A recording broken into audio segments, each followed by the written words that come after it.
Yo, IDOLWILD here.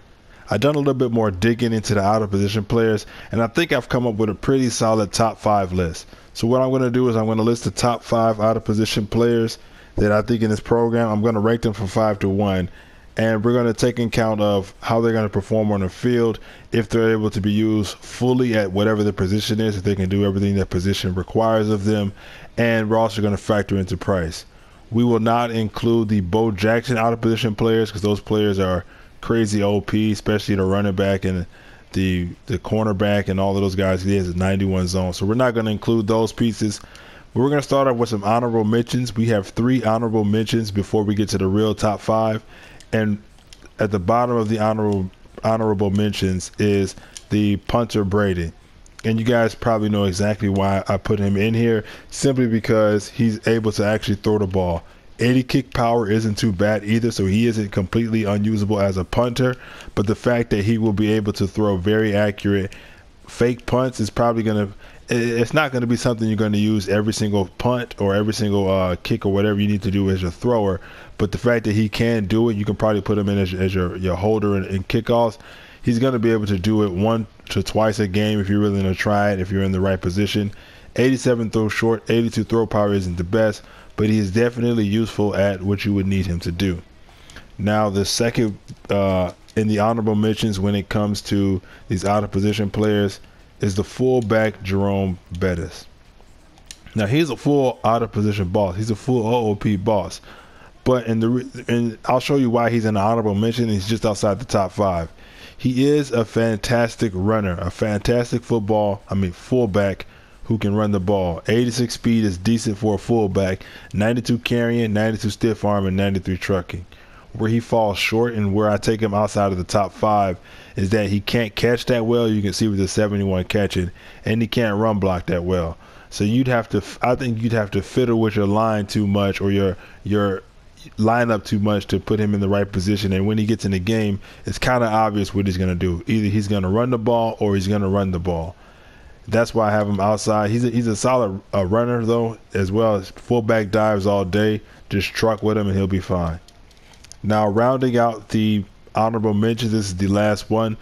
It will be the wide receiver Patrick Peterson, and this is because for a couple of reasons.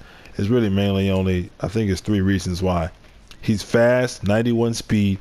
He has under 75 route running with 64 route running. And he's an amazing kick returner with 93 agility, 91 acceleration, and he has 90 spin move and juke moves.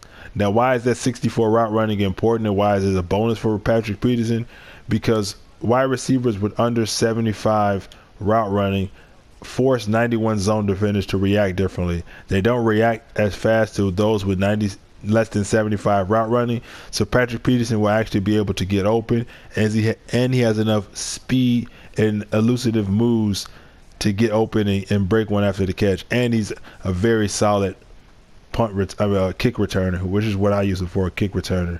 Main reason why he's outside the top 5, his catching stats and catching in traffic isn't too good, and he's gonna probably drop the ball a lot. But he does have his place on your offense as a wide receiver number 4, wide receiver number 5. All right, started with number 5. Rounding out the top 5 out of position players is the out of position left outside linebacker Landon Collins. And the reason why I have him here is that he has great speed, great hip power, and great zone coverage. And he isn't the best left outside linebacker that we can imagine, but he's one of the few left outside linebackers in this game who have great speed, hip power, and zone coverage.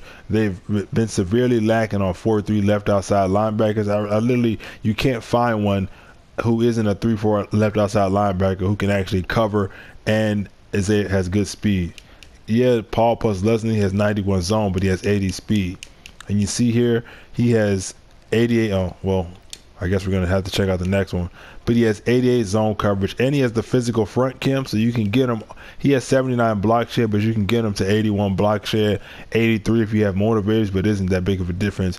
But he has 88 man zone coverage. He can actually cover man pretty decently, but he's in the top 5 because he do a decent job against the run, but mainly because he's one of the few left outside linebackers for the 4-3 scheme who can actually cover, and has good speed.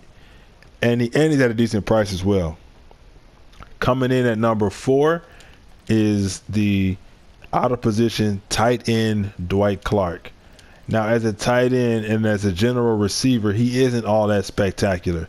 You look, let's go down before he gets bought. You look at his stat, nothing really pops out with you. Obviously, he has 91 catch and a 91 spec catch. But if you take a look at his stats and compare to other tight ends in the game, he has 87 speed, 79 run block, 89 route running, catching traffic, all the good stats. Now, if you took this, I took this into Mudhead and I put in his stats and tried to see what other tight ends in the game were around his level. All of the tight ends that were in the game were full legend players, limited time players, or players that were at least 2 to 3 times the price of this card. So Dwight Clark has stats comparable to some of the highest overall tight ends in the game, and you can get him for 100,000 coins. And if you guys saw my review of the Dwight Clark, he's a very good receiver on his own right. But the fact that they gave him 79 run block, which you can actually boost up to 81 if you have Marquise Pouncey, I believe, is the motivator.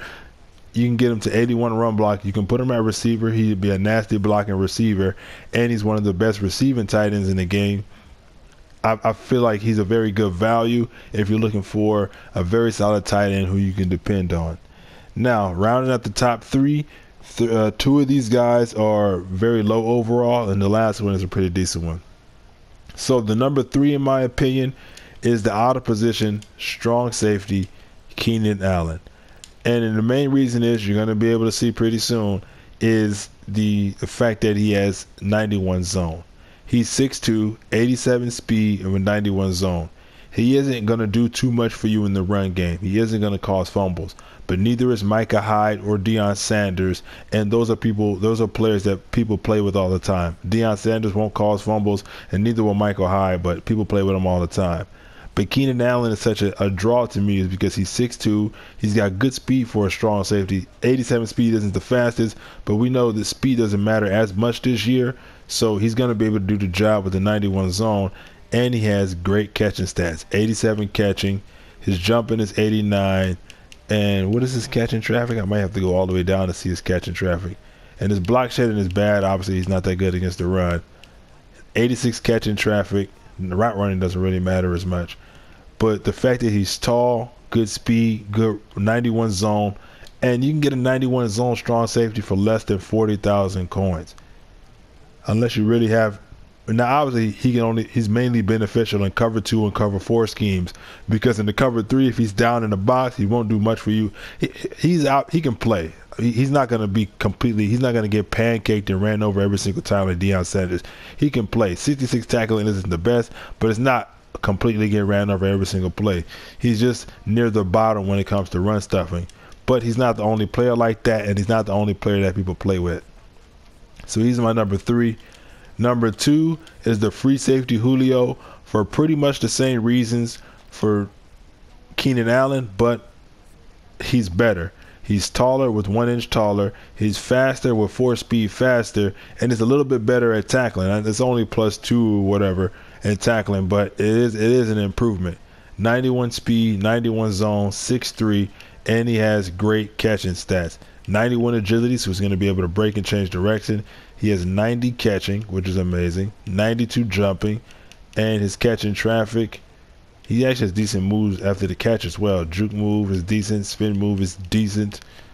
Block shed is worse than, but as a free safety, he's going to be back. Cover 2, cover 3, cover 4, he's going to be back. So he's going to be your literal last line of defense. Nice catching traffic and nice spec catch. He's going to be catching a lot of interceptions for you. I may have some B-roll that's going to have some clips of Julio Jones. I played with him earlier today or yesterday, depending on which day this came out, and he was able to get a decent amount of interceptions for me. Great player. He's my number 2 player. Now, the number 1 player is somebody who was one of my favorite DBs from last year, and that is the out-of-position cornerback Paul Krause. And I'll show you why. His wide receiver card isn't too bad with 89 speed and 91 route running, but the cornerback Paul Krause, I'm going to go deeper into it, is one of my better cornerbacks because he's 6'3", with 89 speed, 91 zone, 92 catching. He has the pick specialist, where he's pretty much not going to drop any interceptions, especially with the 92 catching. And he has the big hitter trait in 84 hit power. So he's not that expensive. He's under 200K. He's cheaper than Richard Sherman was when he dropped from the Most Feared promo. He's faster. He's better at catching. He's not going to drop interceptions. He has 91 zone, and he will cause fumbles. My Paul Krause, that has a lot less hit power than this one, not a lot less, but has less hit power than this, causes a decent amount of fumbles. Here you have him compared to Richard Sherman. Obviously, Richard Sherman is going to have him in coverage stats, but the thresholds mean that they're pretty much the same thing. Paul Krause can't press as much, but he crosses 91 zone. The 92 zone doesn't matter. He has 4 less man coverage, but no one really plays man coverage anyway. And he has blanket coverage Kim if you want to boost that up. But the fact that he's faster, guaranteed to get more picks because he's going to catch more. He's not going to drop picks. I haven't tried out the pick specialist Kim, but with 92 catching and that Kim, I don't see him dropping any interceptions. And the big hitter trait to cause more fumbles. Paul Krause was going to get you more turnovers, which will lead to wins straight up. At the end of the game, the guy with more turnovers is more likely to win. He can pick the ball off. He's fast. He's got great coverage. He can hit stick. He can cause fumbles. So that's it for my top 5 of the out of position players. I didn't really get into the super high overall guys. I mean, high cost, high coin guys, because I don't really think people are ready to look, oh, this guy who's 500,000 coins is very good. No crap. So let me know who you guys have as your top 5, who are your best or your favorite out of position players. These are mine. Obviously, people are going to disagree with me, but let me know what you think in the comments. All right, that's it for this video. See you guys around next time. Peace.